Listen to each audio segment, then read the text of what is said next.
الحمد لله وحده والصلاة والسلام على من لا نبي بعده أما بعد أعوذ بالله من الشيطان الرجيم بسم الله الرحمن الرحيم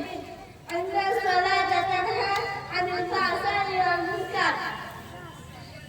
যেসব আমাদের মাধ্যমে মানুষ জান্নাত লাভ করতে পারে সালাত তার আল্লাহ বলেন ইন্না সালাতা তানহা আনিল ফাহশাই ওয়াল মুনকার নিশ্চয় সালাত মানুষকে ওয়াসত কাজ থেকে বিরত রাখে আনকাবুত 65 হাদিসে এসেছে আর আনাস রাদিয়াল্লাহু আনহু قال رسول الله صلى الله عليه وسلم أول ما يحب به العبد يعني كعمات الصلاة وعن صلاة له الشيء وعماله وعن فترة سعي وعماله عن أنس رضي الله عنه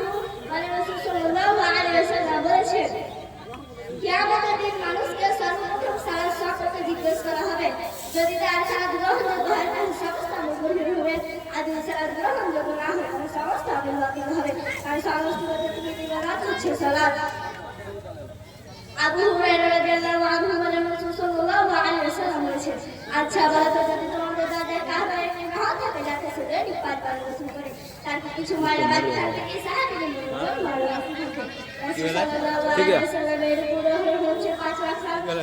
5 ওয়াক্ত হালকা কোন হালকা হালকা ভাবে কোন পানি ওটা নিয়ে লাগে না রাসূল সাল্লাল্লাহু আলাইহি ওয়াসাল্লাম 5 ওয়াক্ত জুতা পিন 5 ওয়াক্ত সালাত খরচ না দেখি বুড়া সামনে বসে খানার উঠনে লে চল